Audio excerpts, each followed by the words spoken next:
이 시간에는 요한복음 1장 43절부터 51절 말씀까지 읽었습니다. 오늘은 요한복음 5번째 시간으로 부제목은 편견과 선입견을 버리려면입니다. 편견과 선입견을 버리려면. 여러분, 요한복음 1장 35절부터 42절에 보면 예수님의 제자들 가운데 첫 번째로 제자가 된 사람이 누구냐? 안드레예요. 이 안드레가 자기 형인 시몬 베드로를 전도하는 내용이 나와요. 그리고 오늘 본문인 요한복음 1장 43절부터 51절까지 보면 빌립이 나다나엘을 전도하는 내용이 나옵니다. 그 중에 오늘 우리가 나다나엘에 대해서 좀 잠깐 살펴보려고 그래요. 여러분, 우리는 예수님을 믿는다 그러잖아요. 그러면 예수님을 믿는다는 게 뭘까요? 예수님을 믿는다는 거. 예수님을 믿는다는 것은 하나님과 나 사이에 깨졌던 관계가 회복되는 거예요. 내가 교회를 열심히 다니지만 하나님과 나 사이에 깨진 관계가 회복되지 못하면 그건 아무것도 아닌 거예요. 예. 그 깨졌던 관계가 회복이 돼야 되죠. 오늘 본문에는 빌립으로부터 예수님을 소개받아서 예수님을 구주로 영접하고 예수님의 제자로서 새로운 삶을 살아가게 되는 나다나엘이라는 인물을 소개하고 있습니다. 이 나다나엘이라는 이름은요, 오늘 본문과 요한복음 21장 2절 딱 두 군데 나와요. 네. 그 나다나엘이라는 이름의 뜻이 뭐냐? 하나님의 선물, 하나님의 은총이라는 뜻이에요. 그러면 이 나다나엘이 다른 곳에는 누구라고 기록되어 있느냐? 마태복음, 마가복음, 누가복음, 사도행전에는 이 나다나엘을 바돌로메라고 기록하고 있어요. 그 우리가 옛날에 어렸을 때 12제자 이름을 외울 때 흔히 바돌로메로 외웠습니다. 그러면 이 나다나엘이라는 사람의 고향이 어디냐? 예, 요한복음 2장에서 예수님께서 가나에서 물로 포도주를 만드시잖아요. 그 가나가 나다나엘의 고향이에요. 자, 앞부분을 보면 안드레라는 이 제자는 원래 누구 제자냐면 세례 요한 제자예요. 세례 요한의 제자인데 예수님의 말씀을 듣고 예수님의 제자가 되었어요. 그리고 요한복음 1장 35절부터 42절을 보면 자기 형제인 시몬 베드로를 전도하죠. 그리고 예수님께 인도된 이 베드로는요, 빌립을 전도해요. 그리고 이 빌립이 나다나엘을 전도하는 거예요. 자, 나다나엘을 갖다가 예수님께 인도하면서 빌립이 예수님을 소개하는 말이 나와요. 뭐라고 소개하느냐? 본문 45절에 보니까 이렇게 소개해요. 줄친 것만 시작. 모세가 율법에 기록하였고 여러 선지자가 기록한 그 일을 우리가 만났으니 요셉의 아들 나사렛 예수니라. 그러자 이 말을 들은 나다나엘이 46절에서 뭐라 그럽니까? 줄친 것만 시작. 나사렛에서 무슨 선한 것이 날 수 있느냐? 자, 보세요. 나다나엘을 가만히 보면요, 편견이 심한 사람이에요. 사람들을 가만히 보면 편견이 심한 사람, 또 선입견이 많은 사람, 이런 사람은 대부분 어떻게 해요? 속이 좁아요. 속이 좁아. 이 나다나엘의 말은요, 한마디로 말해서 무슨 뜻이에요? 나사렛 같은 총구석에서는 메시아 같은 분이 나올 수가 없다, 이런 뜻이에요. 저는 이 말씀을 보면서 우리가 가지는 선입견, 편견, 이게 얼마나 위험하고 무서운 건가, 그걸 생각하게 돼요. 저 사람은 그럴 거야, 이 사람은 이럴 거야. 굉장히 무서운 거죠. 내가 직접 본 거 아니고 내가 직접 들은 거 아닌데 이럴 거야 그러면서 그 사람을 그런 사람으로 그냥 정의해버려요. 자, 그러면 이 나사렛에 대해서 이 선입견을 가지고 있는 이 나다나엘이라는 사람, 그러면 어디 사람이냐? 아까 가나 사람이라 그랬죠? 그 가나하고 나사렛은 얼마나 많이 떨어져 있냐? 10km밖에 안 떨어져 있어요. 그러니까 거기나예요. 예? 둘 다 촌구석이에요. 근데 보면은 그래도 가나가 조금 덜 촌이에요. 덜 촌. 그런데 이스라엘 사람들은요, 나사렛뿐만 아니라 북쪽에 있는 갈릴리 지역 자체를 갖다가 다 무시했어요. 저 갈릴리 인근에 사는 사람들은 물고기나 잡아먹고 사는 아주 무식한 사람들이야. 그렇게 인정을 해버렸어요. 그리고 실제로 그쪽에서는 뛰어난 인물이 태어나질 않았어요. 예. 자, 그런데 웃기는 것은 나다나엘 자기도 거기 사람이거든요. 가나 사람. 자, 그러니까 조금 나은 촌에 살고 있는 나다나엘이 조금 더 촌인 나사렛을 무시하고 있는 거예요. 이게 우리 현실이에요. 내가 조금 더 가졌다고 나보다 조금 덜 가진 사람 무시합니다. 내가 조금 더 배웠다고 나보다 조금 덜 배운 사람 무시해요. 내가 조금 생각이 더 깊다고 나보다 생각이 조금 덜 깊은 사람을 무시해요. 내가 조금 더 경솔하지 않다고 나보다 조금 더 경솔한 사람을 무시해요. 일전에 제가 그 소록도라고 아시죠? 나병 환자들이 있는 곳. 거기서 나병 환자들을 섬기시던 목사님이 쓰신 책을 봤어요. 자, 근데 이 책에 이런 내용이 나와요. 어떤 사람이 이 목사님에게 질문을 합니다. 목사님, 그동안 소록도에서 일하시면서 어떤 사람들이 가장 목사님을 힘들게 했습니까? 우리가 생각할 때는 나병에 걸리지 않은 사람들, 문둥병이 걸리지 않은 사람들이 문둥병이 걸린 사람들을 갖다가 무시하면서 힘들게 했을 것 같은데 의외예요. 목사님이 이런 대답을 해요. 나를 가장 힘들게 한 사람은 바깥에 있는 사람들이 아니라 소록도 안에서 같이 나병에 걸려 있는데, 나병에 걸려 있는 사람도 등급이 있잖아요. 좀 많이 심한 사람, 덜 심한 사람, 그보다 덜 심한 사람 있잖아요. 그런데 덜 심한 사람이 자기보다 조금 더 심한 사람을 무시한다는 거예요. 재수 없으니까 저리 가라고. 예? 우리가 보기에는 어때요? 다 똑같은 나병 환자인데 그 나병 환자 중에서도 등급이 조금 낮은 사람이 자기보다 등급이 좀 심한 사람을 무시하는 거예요. 외모를 비하해요. 왜 이렇게 망가졌냐고. 자, 그런데 보세요. 세상 사람들은요, 다 영적으로 보면 다 나병 환자예요. 죽을 수밖에 없는 사람들이잖아요. 저와 여러분 다 그렇잖아요. 죽을 수밖에 없는 사람들이었어요. 예? 목사라 그래서 영적으로 특별히 더 건강해서 목회하는 거 아니에요. 저도 제 속으로 제가 저를 참 잘 알잖아요. 제 있는 모습을 다 드러내면 제가 어떻게 목사가 되겠어요? 목사 될 수 없어요. 그래서 이렇게 생각하면 돼요. 영적으로 특별해서 목사가 되는 게 아니다. 예? 자, 저도 역시 영적인 나병 환자예요. 그런데 내가 어떤 사람보다 조금 영적으로 더 낫다 그래서, 내가 하나님에 대해서 관심이 조금 더 있다 그래서 나보다 하나님에 대해서 관심이 좀 덜한 사람을 갖다가 정죄하고 무시한다. 이건 옳지 않다는 거예요. 옳지 않다. 우리가 같이 신앙생활하다 보면 한 교회에서 실수하는 사람이 있죠.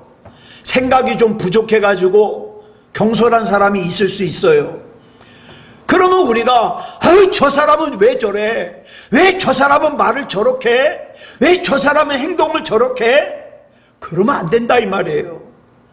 아무개에다가 아예 그냥 존댓말을 써서 붙여버려요. 이 사람은 경솔한 사람, 이 사람은 생각이 없는 사람, 이 사람은 잘난 척하는 사람, 이 사람은 믿음이 없는 사람. 아유, 편견을 가져요. 그래서 어떤 분이요, 이런 글을 썼는데 참 제 마음에 공감을 해가지고 제가 베껴 써놨어요. 뭐라 그랬냐면, 만약 인간이 편견을 가지지 않고 산다면, 편견에서 해방된다면 이 지구상에 존재하는 문제의 90%는 다 해결될 거다. 그렇죠? 왜 사람들과 사람들 사이에 미움이 생기고, 예? 오늘도 보니까 어떻게 해요? 누구는 체포하러 가고 누구는 체포하지 못하게 막고. 왜 그래요? 다 자기들의 편견에 사로잡혀서 그래요. 저는 이 말에 100% 동의합니다. 오늘 이 땅에서 일어나는 분열과 다툼의 원인 중에 거의 대부분은 뭐예요? 조금 더 나은 사람이 자기보다 조금 덜 나은 사람을 갖다가 무시하고 정죄하고 차별하고 편견을 가지는 데서 일어나는 거예요. 예. 그런데 오늘 본문에 나오는 나다나엘이 하나님을 모르는 사람이 그랬다 그러면 이해가 가요. 근데 본문 48절에서 예수님이 뭐라고 말씀하셔요? 줄친 것만 시작. 빌립이 너를 부르기 전에 내가 무화과 나무 아래에 있을 때에 보았노라. 자, 여기 보니까 무화과 나무 아래에 있을 때라는 말씀이 나와요. 이걸 주석을 보니까 이 당시의 풍습이 뭐냐, 우리 지금처럼 방이 다 하나씩 있질 않고 어떻게 해요? 한 공간에 식구들이 다 있잖아요. 그러다 보니까 복잡해요. 그래서 거기서 하나님의 말씀을 묵상하려면은 막 시끄럽고 어수선하고 그래요. 그래가지고 조용하게 하나님의 말씀을 묵상하고 싶은 사람은 어디로 가냐? 우리나라 여름은 습도가 높기 때문에 어떻게 해요? 더우면서 습도가 높아가지고 어떻게 해요? 그늘로 가도 덥잖아요. 근데 팔레스타인은 비록 뜨겁긴 한데 습도가 없기 때문에 그늘로 가면 시원해요. 그래서 이 유대인들 중에 어떤 사람들은 하나님의 말씀을 묵상하려면 집이 어수선하니까 어디로 가느냐? 무화과 나무 그늘로 가는 거예요. 무화과 나무 그늘로. 그래가지고 거기서 조용하게 그늘이 지니까 시원한 데서 하나님의 말씀을 묵상하는 거죠. 그러니까 무화과 나무 아래 있다, 이건 곧 무슨 뜻이냐? 너 하나님의 말씀을 묵상하고 있었구나, 이 뜻이에요. 네가 너만의 은밀하고 조용한 장소에서 하나님의 말씀을 상고하고 기도하고 묵상하고 있는 것을 내가 봤다, 그 뜻이죠. 자, 근데 보세요. 이렇게 하나님의 말씀을 묵상하고 무화과 나무 아래서 기도 생활을 했던 사람이, 이 나다나엘이 적어도 빌립이 메시아를 만났다 그러면 뭐라고 반응을 해야 돼요? 어디서? 내가 성경에서 읽었던 그 메시아 맞아? 그 메시아 지금 어디 계시는데? 이래야 되잖아요. 그런데 성경을 읽었다는 사람이, 그래도 기도했다는 사람이, 하나님의 말씀을 묵상했다는 사람이 메시아를 만났다니까 뭐라 그래요? 아이, 나사렛에서는 선한 것이 날 수가 없어. 자기 편견, 하나님의 말씀에 비추어서 생각하는 게 아니라 자기 편견, 자기 생각에 잣대로 평가하는 거죠. 근데 문제는 이런 일이 나다나엘만 그런 것이 아니라는 거예요. 우리도 많은 순간에 다른 사람을 생각할 때, 평가할 때 하나님의 말씀에 비추어서 그 사람을 평가하는 게 아니라 나도 모르는 사이에 어떻게 해요? 내 생각으로 평가해버려. 저 사람은 가까이 하면 안 될 사람, 저 사람은 참 좋은 사람, 평가해버려요. 여러분, 우리는 하나님의 능력을 경험한 다른 사람들이 간증하는 걸 들으면서 감탄합니다. 야, 아멘. 하나님께서 그렇게 역사하시지. 그런데 그 사람에게 역사한 것은 아멘 하면서 감탄하는데, 그 하나님께서 나의 삶에도 역사하시리라는 거에 대해서는 별로 기대하지 않아요. 그 사람에게 살아 역사하시는 하나님은 나에게도 역시 살아 역사하시는 하나님이거든요. 자, 그런데 본문 46절에서 나사렛에서 무슨 선한 것이 날 수 있느냐라는 이 편견을 가진 나다나엘처럼 뭐라고 얘기를 합니까? 아니야, 저 사람에게는 그런 일이 일어날 수 있어. 하나님이 역사할 수 있어. 그러나 나 같은 사람에게는 안 일어나. 나 같은 사람에게는 기적이 안 일어나. 자기에 대해서 선입견을 가져요. 선지자가 오는 것은 믿지만, 메시아가 온다는 건 믿지만 나사렛은 아니라는 거예요. 나 같은 사람에게는 하나님의 능력과 기적이 일어날 리가 없다는 거예요. 이런 편견은 이미 메시아가 자기 곁에 오셨음에도 불구하고 메시아를 부정하게 만들었어요. 그런데 이런 부정하는 사람들에게 우리가 또 하기 쉬운 실수가 뭐냐? 옳다 틀리다 논쟁을 해요.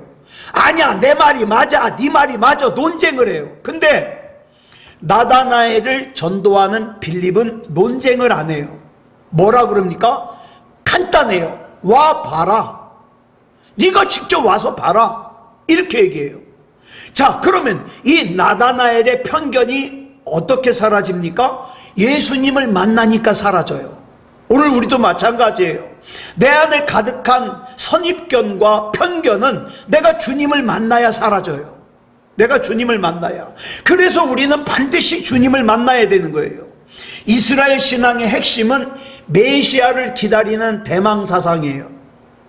이스라엘은 메시아를 기다려요. 근데 성경에 보니까 메시아가 태어날 장소를 이미 알려줬어요. 우리 성탄절날 말씀드렸죠.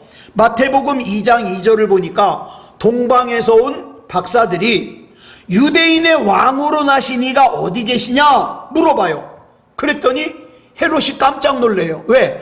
지금 이스라엘의 분봉왕은 자기인데 유대인의 왕으로 누가 태어났다면 이건 뭐예요? 반역이잖아요. 또 다른 왕이 태어났으니까. 그래가지고 어떡합니까? 놀래가지고 마태복음 2장 4절로 5절을 보니까 대제사장과 서기관들을 불러가지고 물어봐요. 야, 그 동방박사들이 얘기한 그리스도가 어디서 나겠냐? 그랬더니 6절에서 이 대제사장과 서기관들이 미가서 5장 2절의 말씀을 인용해가지고 대답해요. 아, 예, 유대 땅 베들레헴에서 태어난다 그랬습니다. 자, 보세요. 예수님이 메시아가 유대 땅 베들레헴에서 태어나는 거 알잖아요. 알면 당연히 어떻게 해야 돼요? 달려가야 될 거 아니에요. 근데 알기는 아는데 행동을 안 해요. 아니, 오히려 그 뒤를 보면은 자기가 알고 있는 그 성경 지식, 메시아 예수님은 베들레헴에서 태어날 거야. 이 성경 지식을 어디다 사용합니까? 헤롯 왕과 작당해가지고 예수님을 죽이는 데 사용해요. 자, 오늘 우리의 가장 큰 문제도 그거예요. 아는 건 많아요. 성경에 대해서 아는 건 많은데 내가 지금 어떻게 해야지 하나님이 원하시는지 알아요. 내가 이렇게 하는 것은 하면 안 된다는 거 알아요. 알기는 아는데 결단하질 못해요. 아는 대로 살지를 못해요. 자, 마가복음 2장을 보면 한 중풍병자 얘기가 나와요. 이 몸을 움직일 수 있는 중풍병자에게 예수님에 대한 소문이 들려왔어요. 어떤 병에 걸렸든지 예수님께 가기만 하면 낫는다는 거예요. 지식이죠. 들은 거예요. 그러면 이 알고 있는 지식을 행동으로 옮기는 게 중요한데 이 중풍병자는 자기 힘으로 움직일 수가 없잖아요. 그래가지고 이 중풍병자의 네 친구가 그 중풍병자 누워있는 침대에 네 구탱이를 갖다가 들고 예수님 계신 곳으로 갑니다. 그런데 예수님을 둘러싼 사람들이 너무 많아가지고 예수님 가까이로 갈 수가 없어요. 마음속에 안타까워요. 예수님께 가기만 하면 이 친구가 날 수 있는데 알거든요. 주님을 만나기만 하면 변화될 수 있는데, 주님을 만나기만 하면 구원받을 수 있는데, 성경을 읽기만 하면 은혜 받을 수 있는데 알아요. 그런데 도무지 만날 방법이 없는 거예요. 그래서 어떡합니까? 국리 끝에 천정으로 올라가서 지붕을 갖다가 구멍을 뚫고 그 침대를 위에서 달아 내리는 거예요. 그때 예수님께서 마가복음 2장 5절에서 뭐라고 말씀하십니까? 줄친 것만 시작. 작은 자야 내 죄사함을 받았느니라. 자, 저와 여러분도 살다 보면 다른 사람에 대해서 선입견 가질 때 있어요. 편견을 가질 때 있어요. 그러나 와 보라라는 빌립의 말에 예수님을 만나러 가는 행함을 했을 때 나다나엘이 어떻게 해요? 예수님을 만날 수 있었고, 예수님 앞에서 내가 가지고 있는 편견도, 내가 가지고 있는 선입견도 어떻게 해요? 다 버리고 예수님께 칭찬 들을 수 있었어요. 그래가지고 나다나엘이 새로운 사람이 됩니다. 그때부터 나다나엘의 이름을 뭐라고 불러요? 바돌로메라고 불러요. 자, 이상한 게 요한복음에만 나다나엘이라고 나와요.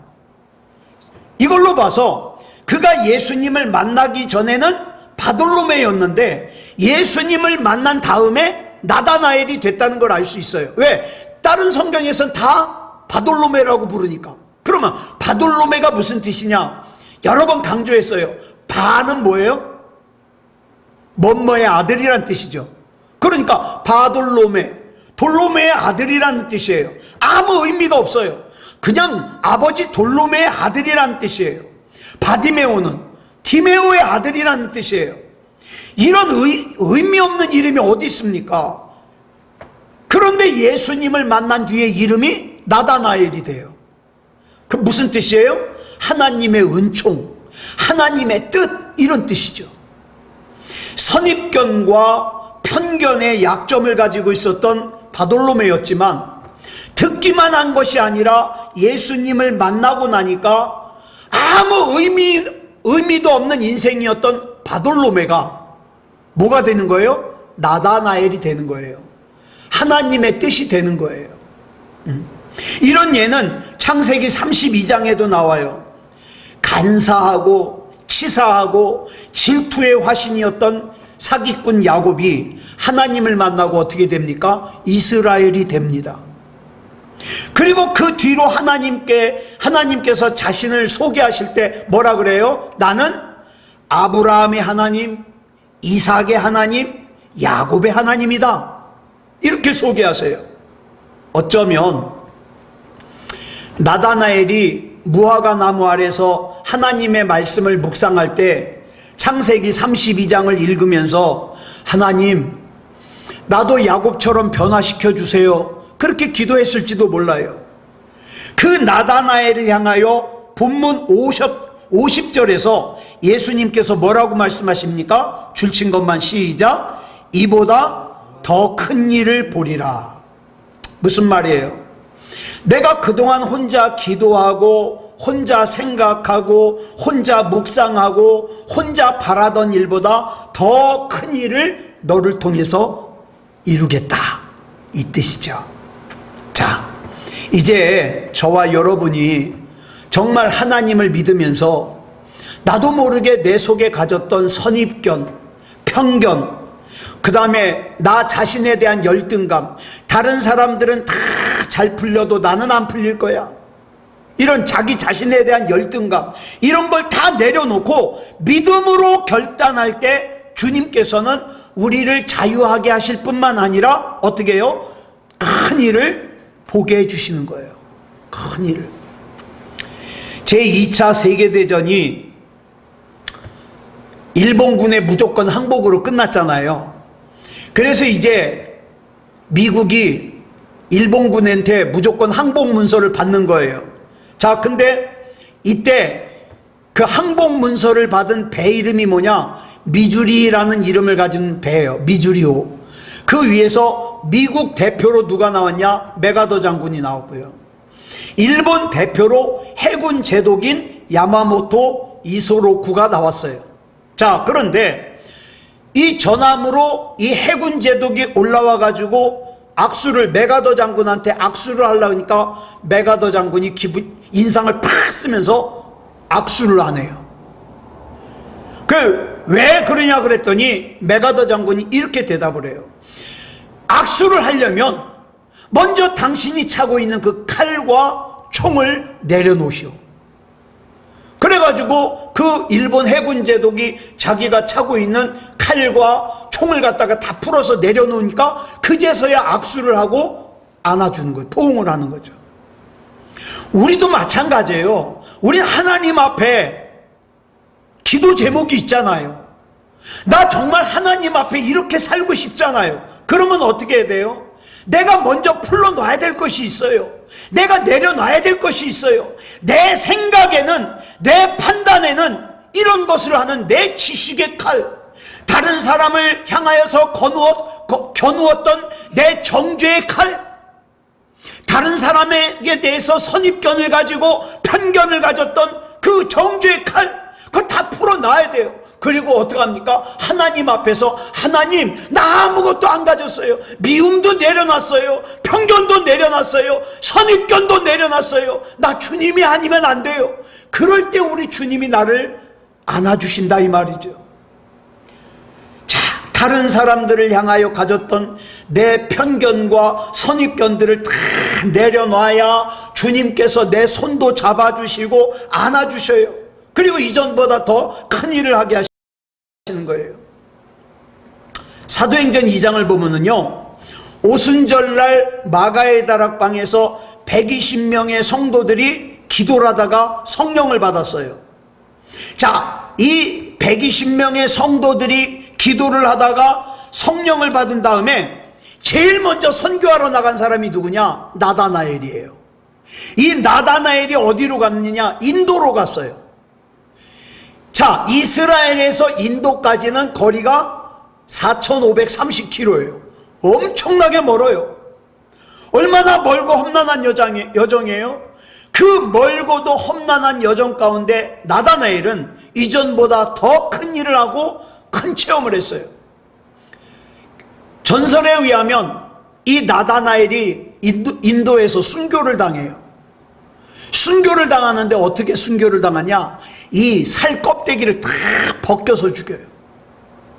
자, 그런데 이 나다나엘은 이미 예수님을 만났기에 이 나다나엘의 신앙은 살아있는 신앙이고 살아있는 믿음이에요. 자, 그래서 저와 여러분도 내가 하나님을 만났다면, 내가 하나님의 은혜 가운데 산다면 반드시 잊어버리면 안 되는 게 있어요. 내가 내려놔야 될 것이 뭔가를 먼저 생각해야 돼요. 내가 내려놔야 될 것이 뭔가, 영원하신 나의 목적 가운데 내가 내려놔야 될 것이 뭔가, 그걸 내려놓을 때 하나님께서 역사하시죠. 그래서 우리 이 찬양 우리 같이 하고 기도하려고 그래요. 우리 가사를 생각하면서 우리 한번 불러보겠습니다. 나를 사랑하시는 주님, 나의 곁에 항상 계셔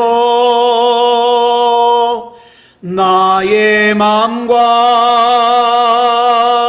모든 생각 지키시고 인도하네. 나의 슬픔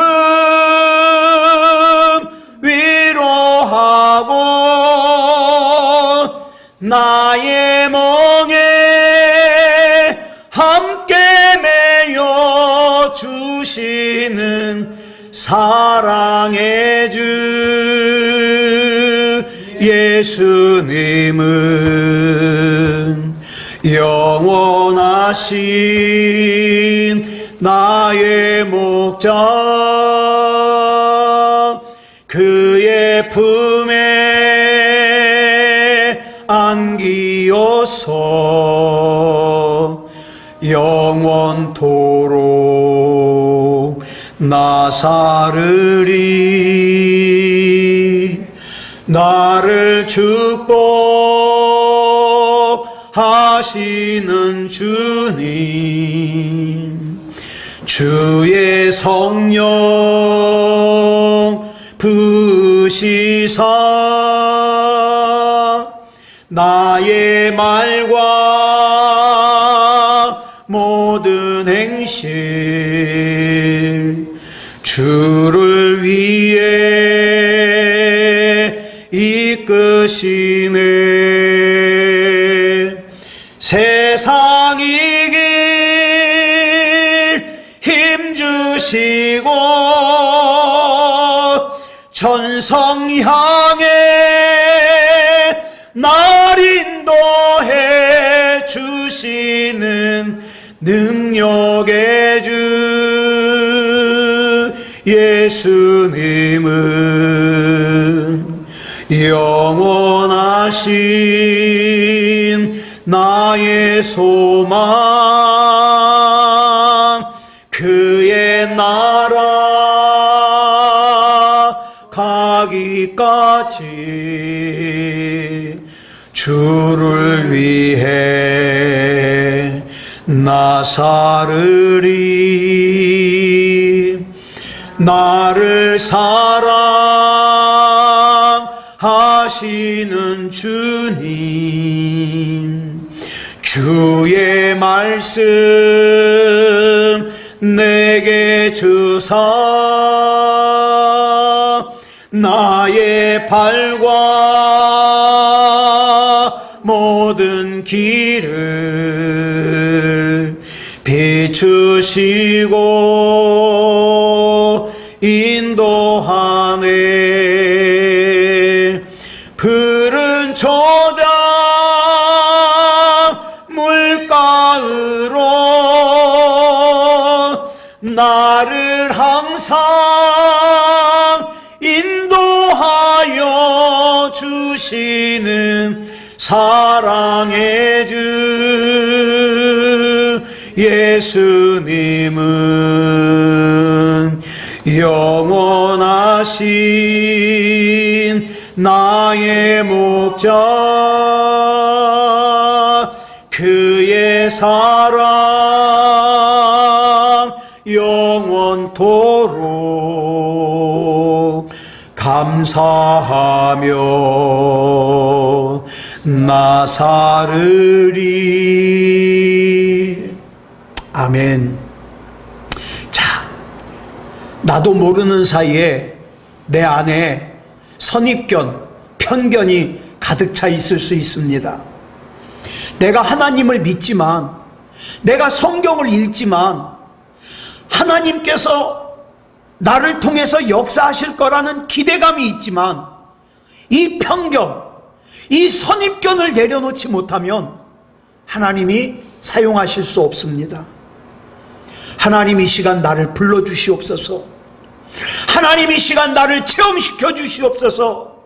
하나님 이 시간 나에게 성령으로 기름 부어 주셔서 하나님의 뜻 가운데 쓰임받게 해 주시옵소서.